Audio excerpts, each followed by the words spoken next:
Seja muito bem-vindo, seja muito bem-vinda. Começa agora mais um Alesp Cidadania e no programa de hoje nós vamos explicar o que são animais de assistência e qual a sua relação com a educação. E nós temos convidados aqui para debater esse assunto. Eu recebo a pedagoga Isis Grace, também recebo o médico veterinário e psicanalista Dr. Marcos Fernandes e a Paloma Pegorrer, que é médica veterinária. Sejam todos muito bem-vindos, muito obrigado por aceitar o convite da Rede Alesp. Vamos debater e eu já começo jogando uma questão aqui para o nosso grupo.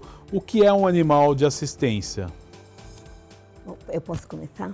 Bom, um cão de assistência vai ser um cão treinado que vai acompanhar normalmente uma pessoa com deficiência, né? No meu caso, na minha área de atuação na educação, o que eu tenho é um cão de apoio educacional, que aí ele não atende uma pessoa específica, mas sim ele apoia, colabora com um grupo de estudantes, né? Que eu sou professora de educação especial, trabalho na rede pública com crianças que têm deficiência e sendo a maioria delas crianças com autismo. Importante. Agora, doutor Marcos, o que você tem a complementar? Quais o tipo de comportamento que essas raças devem apresentar? Quais são as raças que são mais frequentes? Dá um panorama geral aí para o nosso telespectador. No geral, são animais que têm uma característica de aprendizagem muito fácil, são empáticos. Então, o Golden, o Labrador, são raças que podem ser utilizadas para esses animais de assistência, animais de apoio emocional, né, animais de serviço, né, são animais que vão ajudar, por exemplo, pacientes com limitações físicas, no caso de indivíduos paraplégicos, tetraplégicos, a retirar suas meias, a roupa, enfim. Então, o que precisa é uma combinação entre a genética desses animais e um treinamento específico para eles. Doutora Paloma, o que a senhora tem a acrescentar e a explicar para o nosso espectador em relação a isso? Olá. Bom, antes de mais nada, o mundo dos cães de assistência é bastante abrangente, né? Então, resumidamente, são animais que prestam algum serviço ao ser humano, normalmente ligados a algum problema de saúde. Então, nós temos desde cães de alerta médico, por exemplo, um cão que alerta uma baixa de glicemia num diabético, até um cão de assistência à mobilidade para um deficiente físico, ou um cão de apoio emocional para pessoas com problema psicológico. Então, assim, é um universo bastante abrangente. Legal, importante a gente explicar, e a doutora citou um negócio muito interessante, né? Um cão, por exemplo, que alerta a glicemia baixa. Como é que funciona isso, doutor? Eu acho interessante a gente explicar. Bom, é bastante complexo o treinamento desses cães, então não é algo que a gente consiga explicar aqui em 2 minutos, mas basicamente o cão ele aprende a detectar essa baixa de glicemia antes de ela acontecer na prática. Então, a pessoa diabética, que, por exemplo, que se ela não tivesse nenhum aviso, ela chegaria a desmaiar, até um mal súbito, com o auxílio do cão, ela já sabe, por exemplo, meia hora antes de que isso vai acontecer. Então, ela tem tempo de tomar alguma providência, tomar medicação, se colocar num lugar seguro. Agora, doutor Marcos, quais as raças aí que são mais indicadas para isso? A gente sabe que alguns animais são indicados para cão-guia, mas às vezes, outro dia eu vi uma terapia ocupacional e tinha um Shih Tzu fazendo. Existem algumas raças que são mais usadas?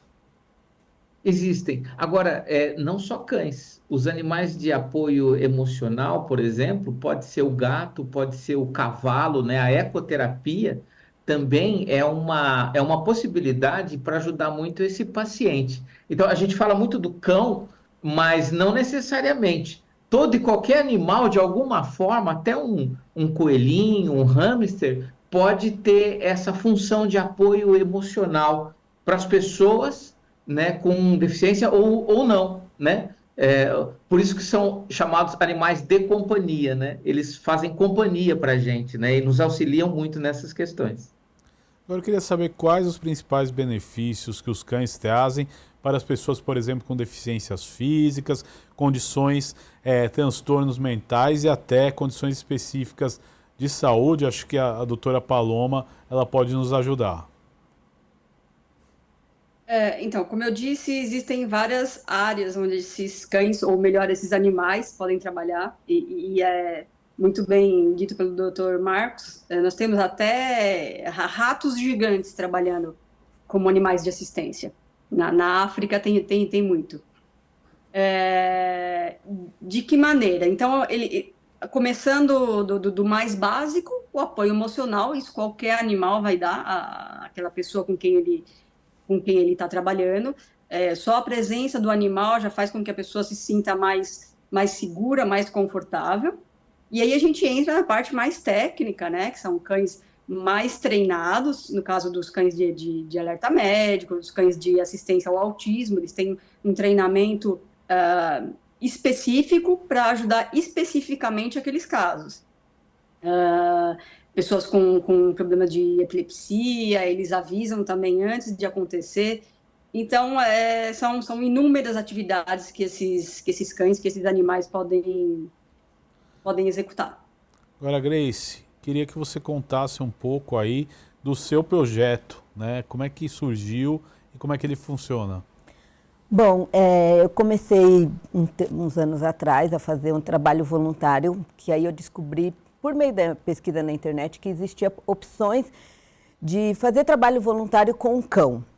E aí nessa eu descobri que existem várias áreas, né? Então, a princípio, o meu primeiro conhecimento, eu trabalho com cão, foi socializando cão-guia, né? Eu entrei nesse ramo como socializadora de cão-guia, mas depois eu fui percebendo que os cães atuavam em outras áreas também, né? Não só acompanhando cão-guia, mas tinha os cães de assistência para mobilidade reduzida, para autismo, como a Paloma mesmo explicou para a gente.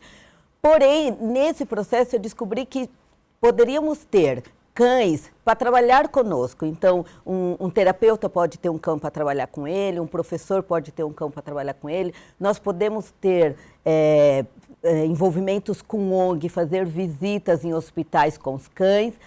E nisso eu acabei estudando sobre o assunto e participei de uma formação. O Glauco Lima é um treinador do qual eu fiz o curso dele, me ajudou bastante. E aí eu percebi que eu, enquanto pedagoga, poderia fazer um trabalho de educação assistida com esses cães dentro da sala de recurso. E aí, conhecendo por esse meio, esse mundo dos animais, envolvendo esses cães de ajuda social, eu vi que seria muito favorável eu ter o meu cão trabalhando dentro de uma sala de recurso, atuando com as crianças com deficiência. E aí eu apresentei um projeto, escrevi um projeto, apresentei na escola, que foi aceito, e aí a gente começou a trabalhar com o cão. E aí é um cão de pequeno porte, diferente, como o Marcos estava dizendo. Dependendo da atuação do cão, ele não precisa ser um labrador ou um golden, pode ser um cão pequeno. No meu caso, é um cão pequeno, né, um Lhasa de 8 quilos, que é possível ensinar habilidades específicas para ele atuar de forma pedagógica na sala de recurso, atendendo as crianças com deficiência. E aí foi por meio disso que eu cheguei e vi que tinha muita valia esse trabalho dentro da sala de aula. E que não é comum. Eu acho que na rede, esse trabalho eu estou desenvolvendo na rede da prefeitura, e eu não encontrei, até agora eu não encontrei nenhum professor que esteja trabalhando, né? Que tenha um cão como funcionário da escola atuando dentro de uma sala de recursos. A gente pode ver nas imagens algumas fotos dele. Qual que é o nome dele? Duque. Ele tem quanto tempo, Duque? Tem 5 anos. 5 anos. E conta um pouquinho, né? Do trabalho que ele faz dentro da sala de aula, né? E assim, como você sente, né? A evolução das crianças, né? Após esse processo. Eu vou até pegar um gancho que a Paloma tinha falado, né? A própria presença do cão, ela já traz atuação diferente na criança. Então, ter um cão no ambiente escolar não é comum, né? Tem outros espaços que é comum ter cão, mas quando essa criança chega na escola e tem o cão ali para trabalhar junto com ela, estudar junto com ela, não é comum. Então, por aí a gente já tem assim uma mudança emocional. A criança, ela fica mais aberta, porque tem algo novo dentro da sala. E aí o Duque, ele acaba participando assim, se eu tenho um jogo com cartas, se eu tenho um jogo de peças que uma outra criança poderia pegar, o Duque, ele entra nesse jogo de forma ativa. Então, se eu estou dando uma atividade com cartas, por exemplo, o Duque pode ser o personagem que vai selecionar essa carta. E aí isso traz muita diferença no engajamento da atividade. Por quê? Eu estou tratando de crianças com deficiência, de crianças com autismo, que às vezes têm uma certa resistência em participar de alguma atividade, às vezes não quer. E aí eu transfiro isso para o apoio do cão, entendeu? Então eu digo assim para a criança, olha, vamos participar, vamos ajudar, ó, o Duque que vai escolher a carta. Então, não é mais eu que estou escolhendo a carta ou uma outra criança, é o cão, né? E aí eu falo, olha, o Duque escolheu essa carta, qual é o número que tem nessa carta? E aí ela se anima. Ela se anima com a presença dele, ela acha divertido o cão segurar peças, o cão ir buscar peça numa caixinha e trazer para ela. Então isso aumenta muito o engajamento da atividade, o envolvimento da criança na atividade. E aí quando ela está assim, eu fico assim, vamos falar para o Duque, que número que é este? Porque ele não sabe falar, então ela acaba respondendo. Então eu vejo uma melhora muito grande no foco. Outra coisa, se a criança ela se distrai, né? Como eu disse, estou falando de crianças com deficiência. Então, o foco de distração dela é muito grande, mas ela acaba mantendo esse foco um pouco maior. Por quê? Porque o cão está ali. Na troca de turno, por exemplo, uma criança com autismo, ela tem dificuldade da troca de turno. Agora é minha vez, agora é sua vez, agora é a vez do outro. E com o cão ali, eu falo, olha, agora é a vez do Duque. E aí, como ela vê que o cão, né, ele foi treinado para isso, então ele espera no momento que é para esperar, ela olha e pensa, ele está esperando, eu tenho que esperar também. Então isso vem melhorando muito, e não só no trabalho individual da criança com o cão, mas quando eu coloco essa criança num grupo, numa interação social ali, do qual tem que acontecer essa troca de turno entre eles, porque o meu foco fica sendo o cão e não ela exatamente. Então, se ela é tímida, se ela é um pouco fechada, ela se anima porque o olhar a gente direciona para o cão e do cão passa para ela. E o Duque aí faz a festa dentro da sala de aula, né? O cão tem que ser prazeroso para o cão também. O cão tem que gostar. A gente está falando da criança, mas o cão, eu acho que o Dr. Marcos vai trazer essa coisa do bem-estar do cão. O cão, ele tem que gostar também de estar participando daquela atividade, de exercer aquelas habilidades. Eu acho que, o Duque vem demonstrando que gosta bem do trabalho.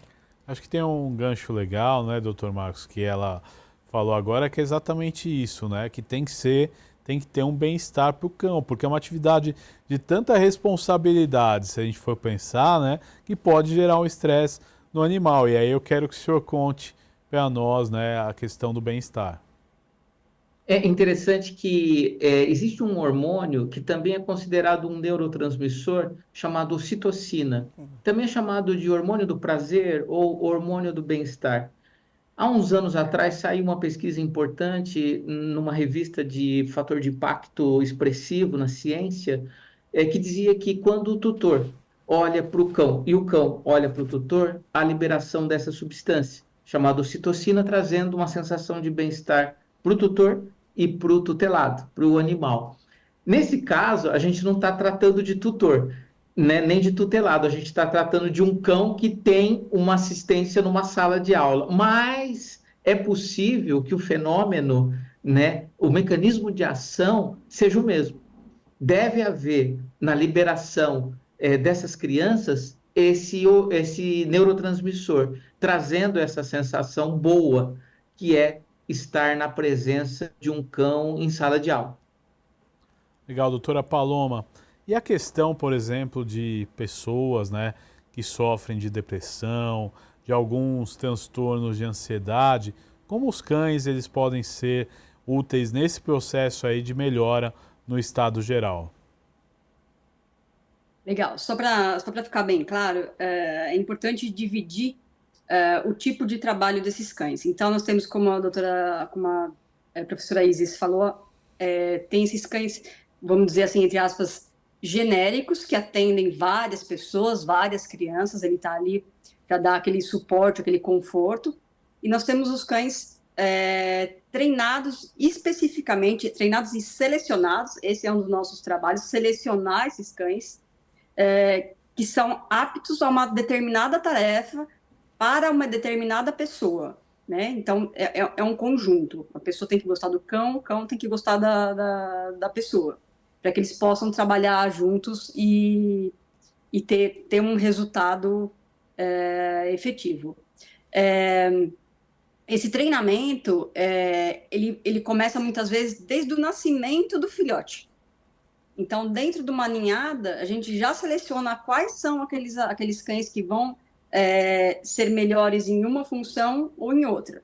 Isso é avaliado vários aspectos, esse é parte do nosso projeto, avaliar esses cães, escolher os melhores cães para trabalhar com determinadas pessoas e para determinados problemas de saúde. Como é que faz? As pessoas procuram para ver qual que é o cão mais adequado? Geralmente, como é que é feita essa indicação, por exemplo? É uma pessoa que precisa de um cão guia, por exemplo, ou então de outros tipos, né, de animais aí, de assistência. Como é que é feita essa indicação? No Brasil isso tudo é muito novo. Nós temos pouquíssimos treinadores credenciados, habilitados para treinar cães de serviço, cães de assistência, né? Agora, em novembro, eu estive com o Glauco Lima, que é um parceiro nosso no projeto, um dos idealizadores. A gente passou 15 dias nos Estados Unidos justamente para aprender como funciona lá, porque nos Estados Unidos isso já funciona muito bem. Então, a resposta à sua pergunta depende. Depende do tipo de doença. Por exemplo, agora a gente está focando bastante nos cães de alerta médio. Nós temos 2 chihuahuas, por incrível que pareça, 2 cachorros de porte bem pequeno, sendo treinados para alerta de diabetes. Então, nesse caso, foram as pessoas que procuraram a gente. Mas uma grande parte do nosso projeto é justamente poder divulgar esse tipo de trabalho, mostrar para a área médica, para as pessoas da área médica e para as pessoas que necessitam desse tipo de trabalho, que é possível, que a gente tem como fazer isso, tem como orientar. Hoje a gente ainda não consegue ter um centro de treinamento, isso é bastante complexo e bastante custoso. Para você ter uma ideia, o treinamento hoje de um cão de assistência tem um custo aí por volta de 50 a 60 mil reais. Então, a gente vai depender muito de patrocínio para que isso consiga ir adiante. Mas uma grande parte do nosso projeto é um site com um aplicativo onde as pessoas vão poder ter esse primeiro contato com esses cães, para avaliar, isso vai ser bom para mim, não vai ser bom para o meu filho que precisa, ou não. Às vezes os pais querem, a criança ou não gosta de cachorro, ou no caso da criança autista, muitas vezes tem aflição de mexer em pelo, tem sensibilidade a sons. Então, cada caso é um caso. O nosso grande objetivo é mostrar que esse trabalho existe e possibilitar essas pessoas a futuramente ter um cão aí treinado realmente para esse auxílio personalizado.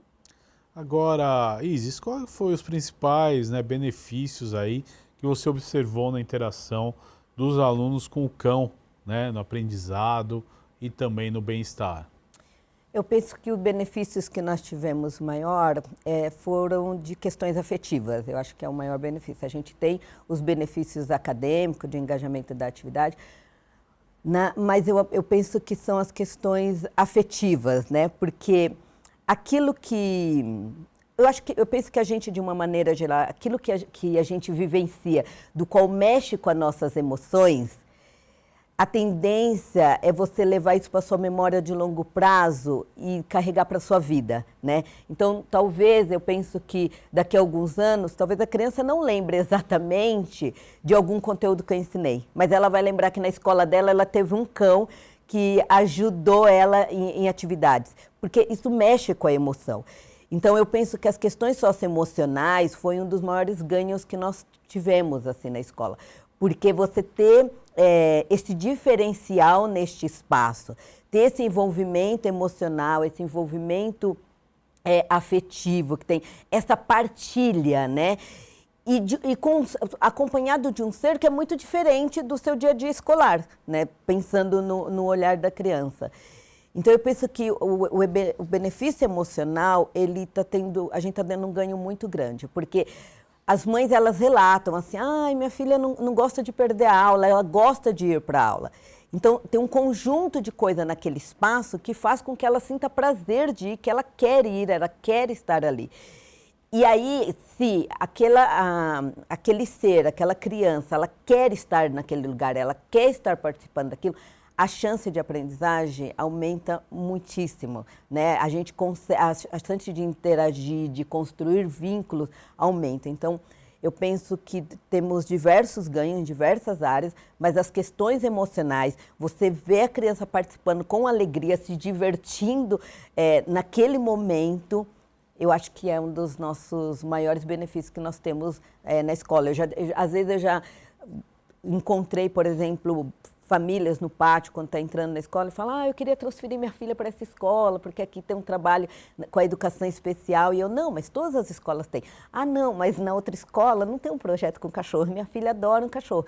Então, por aí você vê o quanto esse bem-estar... O cachorro se leva. torna o embaixador do projeto. Sim, né? sim. Ele é o foco, né? Ele acaba sendo esse atrator. Ele é esse atrativo, né? E ele não julga, né? O cão, ele não tem julgamentos, né? Ele não faz julgamento do tipo da criança, de pele, ele não faz. Ele abre a porta da sala e ele abana o rabo para qualquer um que atravessar a porta. E isso é muito bom, né? Você ter a oportunidade de trabalhar com um ser que não vai fazer julgamento, você não precisa ter vergonha. Ou seja, as questões emocionais, aí vem toda a questão hormonais, né, que o Dr. Marco consegue explicar isso melhor, a gente vê que isso aumenta. E aí a gente vê externalizado na criança quando ela chega na escola e quer correr porque ela não vê a hora de abrir a porta ali e já está bem feliz só de ver o cão ali abanando o rabo para ela. Tá? Doutor, é importante, né, complementar a fala dela, né? E foi o que ela disse que tem uma importância extrema, né? O cão, ele não julga, ele vai tratar todo mundo da mesma forma, né? Quais os benefícios disso para a terapia?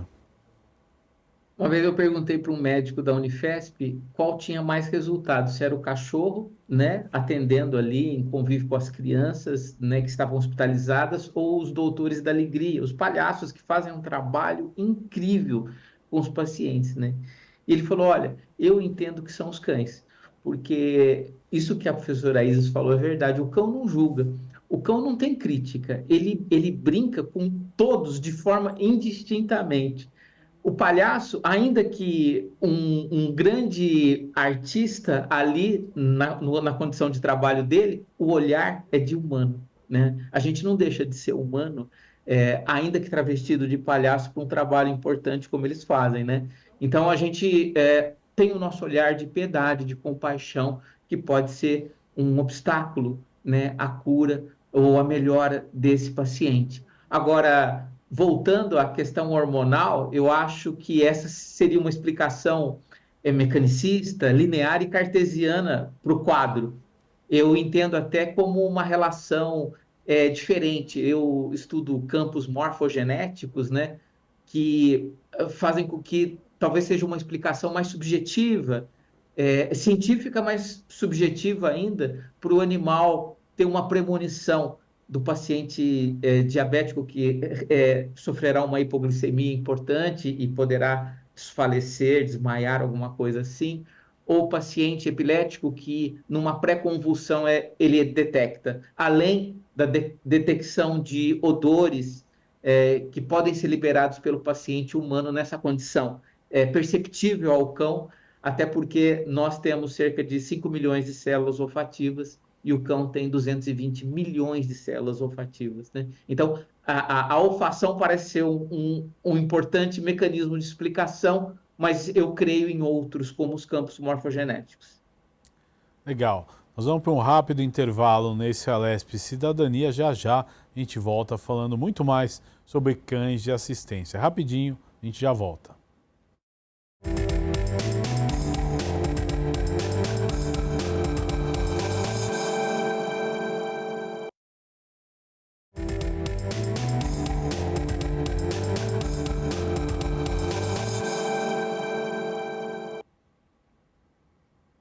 Estamos de volta com mais um Alesp Cidadania, hoje falando de animais de assistência e o seu papel na educação e na assistência também a pessoas com mobilidade reduzida, entre outras deficiências e também necessidades especiais. Eu estou aqui no estúdio com a pedagoga Isis Grace, também comigo o Dr. Marcos Fernandes, que é veterinário psicanalista, e a doutora Paloma Pegorré, que é médica veterinária e a especialidade dela é selecionar cães de assistência. Então vamos lá a este bloco. A gente conversou no primeiro bloco bastante sobre o seu projeto, né, Isis? Agora é importante a gente relembrar também, você faz esse projeto dentro de uma escola, né, municipal para crianças com necessidades especiais, é isso, né? Sim, eu trabalho há 10 anos já com a educação especial, sou professora tanto da rede pública quanto estadual,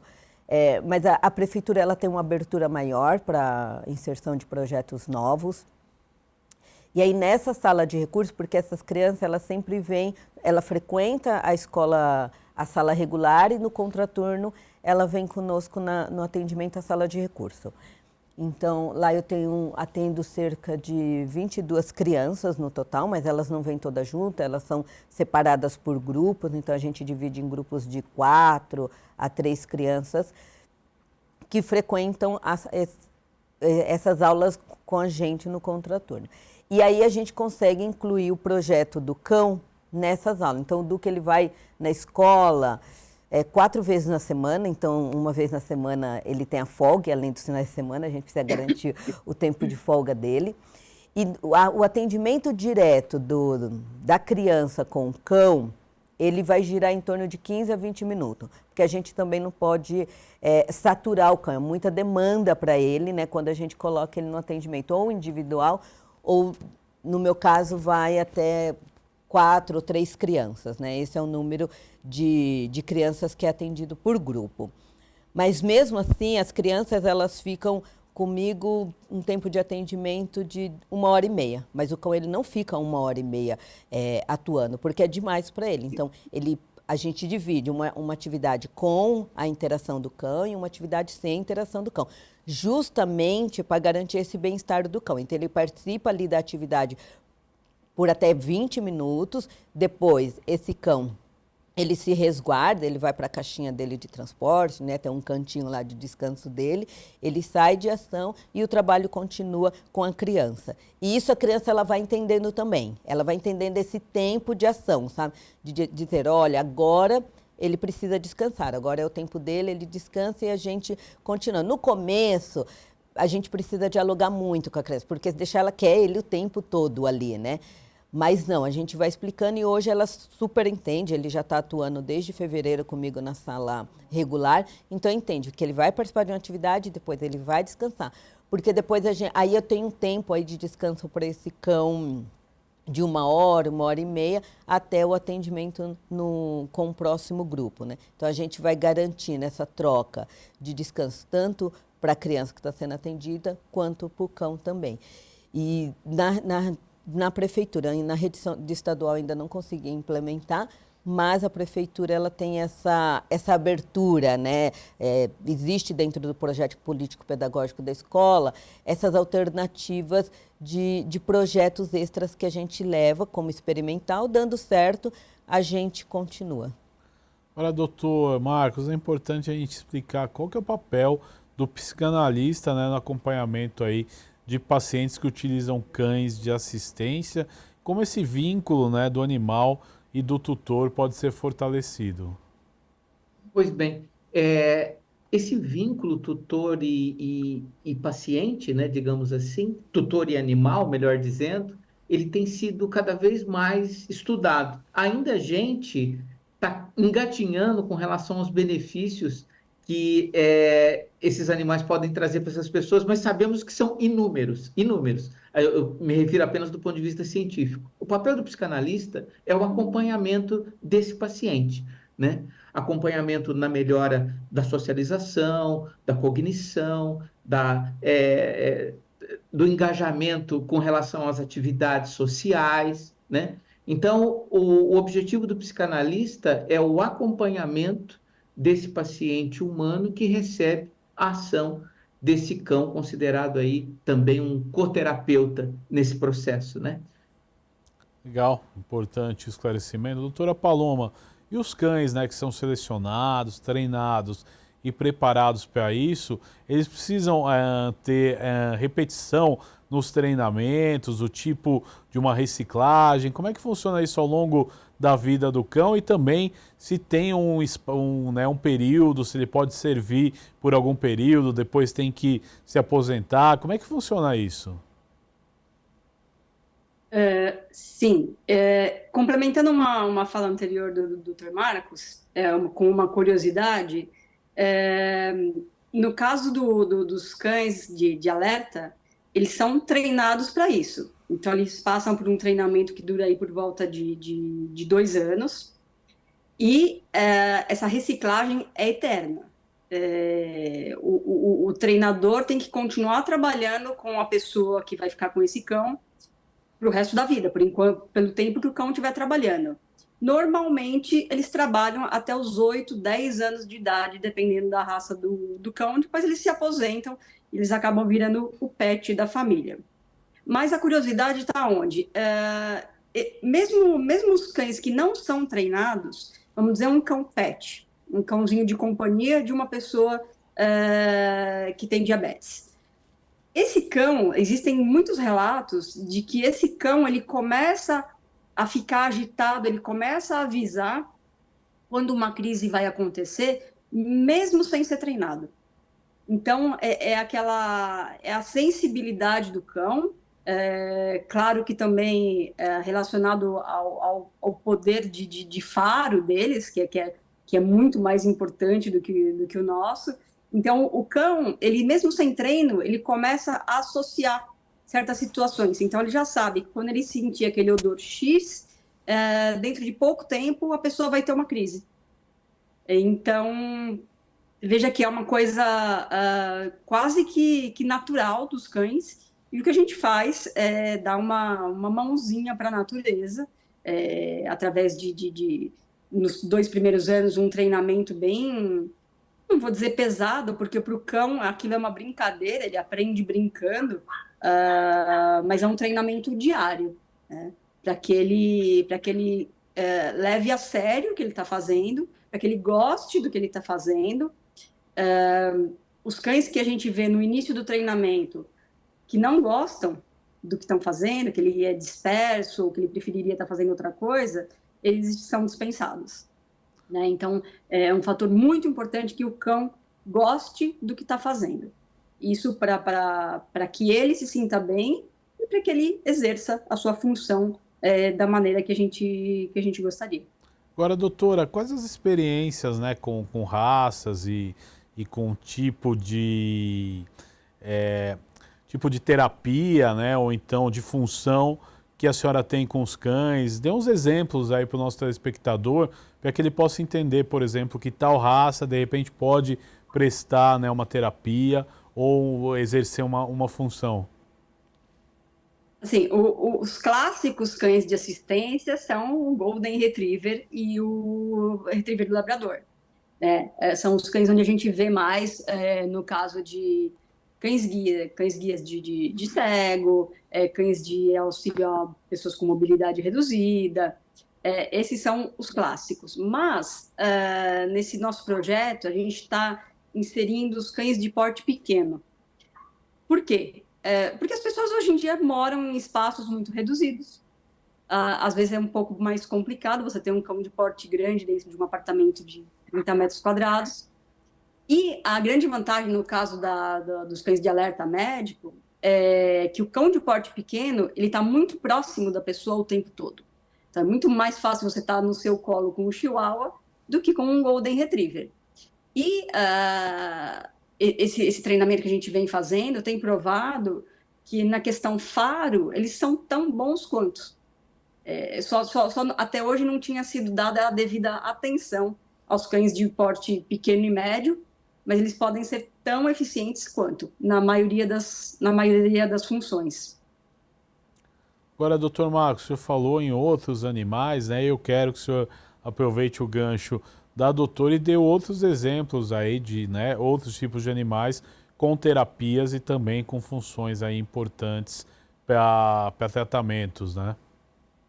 Acho que o equino, o cavalo, ele tem uma relação, um vínculo com o paciente que é surpreendente. Pacientes com paralisia cerebral, pacientes com autismo, a gente não falou do TDAH também, que tem 3 a 5% das crianças e adolescentes no Brasil são portadores dessa síndrome, né? Então, é uma excelente opção utilizar equinos como coterapeutas para esses pacientes. Coterapeutas porque há necessidade de outras terapias para esse paciente, obviamente, né? Mas o animal, que é a pauta de hoje, é extremamente importante na melhora sintomática do paciente. Interessante, importante esse esclarecimento. Agora, Isis, fala um pouquinho, né, da rotina do seu cão, né? Quando ele está em casa, como é que é? Ele sabe já o horário de trabalhar? Como é que funciona isso? Qual que é a rotina e o dia dele? Em casa, o Duque ele tem uma rotina, acho que como qualquer outro pet, né? Eu acho um cuidado bastante com relação às questões veterinárias, questões médicas. Então, a gente sempre está atento com questão de pelagem, porque o cão não pode ter nenhum incômodo, né? Com relação à saúde física dele e emocional dele também é bem preservado. Então, em casa ele vive bem, como qualquer outro cão, mas ele conhece a rotina, né? Então, ele já sabe. Quando eu estou pegando a mochila, tem a bolsa dele de transporte e tal, ele já se anima, porque ele já sabe, já entende que aquele momento ele vai para a escola comigo, assim. E quando tem o dia que ele não vai, ele fica latindo, né? Eu acho que deve dar um pouco de ansiedade nele, porque uma vez na semana ele não vai, ou quando eu vou ter um dia de algum evento, por exemplo, Semana da Criança, que as atividades são mais abertas na escola, você tem um trânsito muito maior, sai bastante da rotina, dependendo da atividade que a gente vai ter, não fica muito cômodo para ele, né? Então ele acaba ficando. E aí sim, faz o choro dele lá, porque eu saio e ele fica em casa. Mas uma coisa que a gente trabalha com o cão, a gente trabalha com alguns marcadores. Então, ele tem um colete, né? Então, o colete de trabalho dele, ele tem um colete verde, que é um colete interativo, que a gente cola peças de jogos ali ou no bolsinho ou no velcro para atuar. Então, ele tem uma atuação mais passiva. E aí, a gente tem um coletinho vermelho que ele utiliza, que aquilo indica que ele está a serviço, que ele está trabalhando. Então, quando a gente tem essas ferramentas, né, do qual o cão já vai entendendo, quando eu uso esse colete eu vou trabalhar, isso também vira um indicativo para ele. Então, quando ele vê eu pegando determinada guia, ou determinado colete, e aí ele já se agita, porque ele sabe que vai trabalhar, que vai para o carro, enfim. Então, isso a gente vai percebendo, porque o cão, ele consegue, né, como eu não sei, mas ele consegue observar a nossa rotina.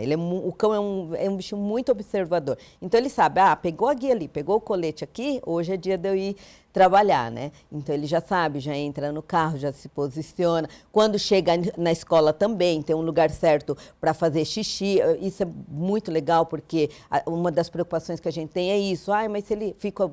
Tem mais umas 5 horas na escola, como que fica essa questão da necessidade? Mas ele já sabe, você vai habituando ele. Então, quando eu estou com um colete, eu estou trabalhando. Quando eu estou sem o colete, eu estou livre para ir dar uma caminhada lá no parque.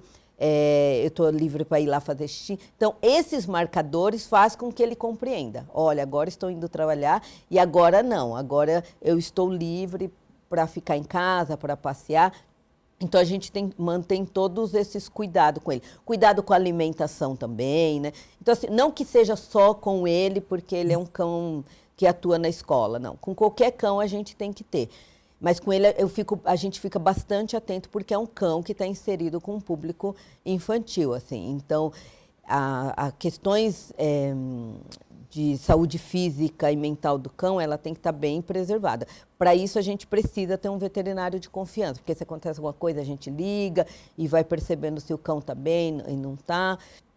Isso faz bastante sentido quando a gente atua, a gente acaba redobrando os cuidados com relação a isso. Até mesmo para que o cão ele esteja mais preparado e confiante para ir demonstrando, né? Estou bem para ir trabalhar, ou não, hoje eu não estou bem para ir trabalhar, sabe? Assim, então, quando ele está num ambiente seguro e bem adaptado para ele, ele consegue nos dar essas respostas. E já aconteceu em algum momento, durante uma terapia, uma criança às vezes exagera um pouco no toque, ele se sente incomodado, revida, como é que pode acontecer isso? Já aconteceu alguma situação de estresse, a gente pode chamar? Sim, então, agora não, porque as crianças já estão bem adaptadas, mas no começo, sim, você tem que ficar muito atento, né, na adaptação da criança com o cão, porque a tendência, às vezes, é querer puxar a orelhinha, vir pegando pelo rabinho, ele é peludinho, a criança tem a tendência a isso. O Duque, ele é um cão que está preparado para responder de forma passiva. Então, se ele tem um toque que está um pouco exagerado para ele, claro, que a gente sempre está ali para intervir, sempre está de olho, porque o cão ele nunca vai ficar sozinho com a criança, então ele sempre está acompanhado do condutor. Mas eu percebo, por exemplo, se ele não está gostando daquela maneira que está um pouco invasiva, a tendência dele é buscar o espaço, ele vai se afastando. Então, a própria criança agora, os alunos, eles já estão acostumados com isso. Se percebe que ele está dando passinhos para trás, que ele está querendo se enfiar debaixo do banco, sabe? Ele está desviando da pessoa. Então, o cão, ele dá sinais, ele começa uma lambedura, ele começa a bocejar, ele vira o rostinho. Se a criança, às vezes, vai se aproximar muito com o rostinho próximo e ele não está afim, ele dá os sinais, né? Quando você atua com o cão, você percebe sinais de que ele vai dando, que ele quer sair daquela situação. E o Duque, ele está bem preparado para dar esses sinais. Então, as crianças já sabem. Ele está se afastando, ele não quer carinho agora. Porque realmente, né, não é um saquinho ali que está preparado para todo mundo vir pegar e amassar. Assim. Tem hora que está um pouco invasivo, mas o que ele faz? Ele faz justamente isso. Ele desvia. Então, se ele começa a desviar, a criança está aqui, e ele desvia para o outro lado, a gente já vai avisando. Olha, ele não quer. Tá vendo que ele está desviando? Ele não quer o brincar agora. Ele não quer o toque agora. Vamos dar um espaço para ele? E aí, isso a gente vai no processo ensinando. Então, no começo eu preciso de uma atuação muito ativa, com a criança e com o cão, mas depois elas próprias vão compreendendo. Ela vai falar assim, olha, ele não quer, ele está desviando. E dentro da sala de aula, já teve situações assim, de estar cansado mesmo, sabe? Ele se enfia na caixa de transporte, porque ele tem uma caixinha na sala, tem um espacinho, que a gente já sabe, aquele é o cantinho de descanso. Se a criança chama e ele não quer vir, é porque naquele momento ele quer o descanso dele. E isso a gente vai ensinando para a criança, porque no começo a criança quer ir lá e puxar ele da caixa, né? Quer pegar ele pelo coletinho e puxar. E a gente vai dizer, não, ali é o canto de descanso dele. Quando ele está ali, eu não tiro, eu não forço a interação. Então, ele dá esses sinais, ou desviando da pessoa, ou quando é em sala de aula, que ele não quer, ele participa da brincadeira. Às vezes a gente quer tentar levar um pouco mais, mas quando ele está numa atividade que ele é muito ativo, do qual ele pega brinquedo, né, ele não está de uma forma mais passiva ali sentadinho, mas está atuando mesmo, escolhendo brinquedo, pegando objetos para a criança. Se ele fica cansado, eu já sei, quando eu dou a pausa, ele vai entrar na caixa de transporte. Então, a gente vai respondendo isso e isso vai educando o cão a também dar sinais. Do que assim, agora eu não quero, eu quero ir vou ficar aqui debaixo da mesa que eu não quero ninguém me tocando. Então eu já sei, o Duque subiu no banco com as crianças no momento da entrada, Subiu no banco, ele está ali para isso, ele quer no colo e tal. Ele foi para debaixo do banco, eu já sei que ele quer aguardar no cantinho dele quietinho. E isso a criança vai aprendendo. O bom é que a criança vai aprendendo também a fazer uma leitura corporal, né? Assim como o cão faz nós, a gente vai ensinando, olha, ele não quer agora, ele entrou debaixo ele quer aguardar aqui, debaixo do banco, então ele não quer. Então, em situações de estresse, a gente vai fazendo isso, a gente vai educando o cão e vai ficando atento também em todas as questões comportamentais dele e vai ensinando para o outro. E o Duque, ele consegue dar essa resposta de uma maneira muito passiva, mas porque é um cão preparado, é treinado para isso. Tem cão que, por exemplo, às vezes numa situação dessa, eu já daria uma dentada, uma latida, ou uma beliscada.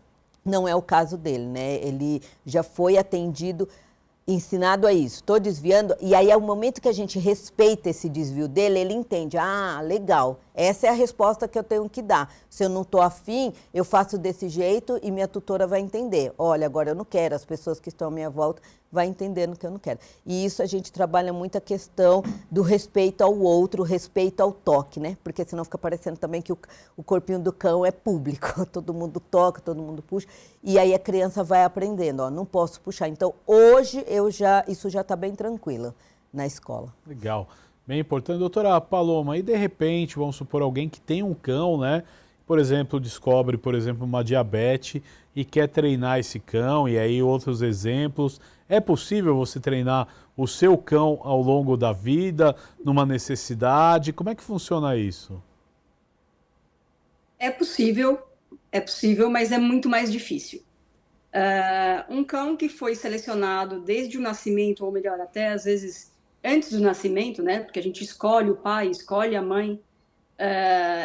A tendência é esse cão selecionado desde o início responder muito melhor, aprender muito mais rápido.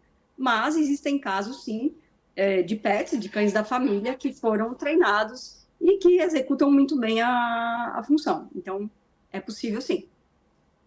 Legal, importante o esclarecimento. A gente está caminhando já para os minutos finais do nosso programa. Vou me despedir do Dr. Marcos. Muito obrigado pela sua participação. Deixe uma mensagem final para o nosso telespectador. Bom, eu parabenizo vocês pela pauta, super, hiper, mega importante, e especialmente porque mostra o respeito pelo qual a gente tem que ter pelos animais, independente deles serem um pet, um animal de companhia, um cão de assistência, um cão de apoio emocional, enfim, né? Eu acho que essa pauta foi maravilhosa porque reflete esse amor e esse respeito pelo qual a gente sempre deve desenvolver para os nossos pets. Muito grato pelo convite. Doutora Paloma, suas considerações finais. Muito obrigado pela sua participação. Eu que agradeço a oportunidade. E algo muito importante para esses cães de assistência e seus tutores, que acho que a gente não falou, é a necessidade de que haja no Brasil leis específicas que protejam os direitos tanto desses cães quanto dos seus tutores. Então, hoje existe uma dificuldade muito grande no Brasil de que esses cães, por exemplo, possam entrar em espaços públicos. Então, se eu tenho meu cão de assistência, eu vou a um restaurante, eu deveria ter o direito assegurado por lei de entrar com esse cão nesse restaurante. E hoje no Brasil ainda não existem. A gente tem as leis só para os cães guias de cego, mas para os cães de outro tipo de assistência ainda não existe. A gente está lutando por isso. Esse é um dos objetivos do nosso projeto, assegurar os direitos desses cães e desses tutores. E é isso, agradeço a oportunidade mais uma vez e espero que a gente possa mostrar ao grande público o quanto pode ser benéfico para as pessoas o trabalho desses animais. Muito obrigado, doutora Paloma. Isis, seu destaque final, muito obrigado por participar conosco e ter aceito o nosso convite. Eu agradeço muito a oportunidade de ter divulgado um trabalho que é tão novo na rede pública e poder promover também a questão da qualidade na educação pública, né? Porque a gente tem tantos problemas na educação pública, mas também a gente inova no processo educativo dentro deste espaço, assim. Então, eu fiquei muito feliz de poder divulgar esse trabalho, que não é uma coisa conhecida, a gente não encontra muito por aí, sobre esse cão atuando na escola, então foi uma grande oportunidade de falar um pouco e eu também viver essa experiência de poder falar de uma forma mais pública sobre o meu projeto. Obrigada. Muito obrigado pela participação. O tema do Alesp Cidadania de hoje foi animais de assistência. Você pode ver e rever este e outros programas em nosso canal no YouTube. Agora você continua com a programação da Rede Alesp. Até mais.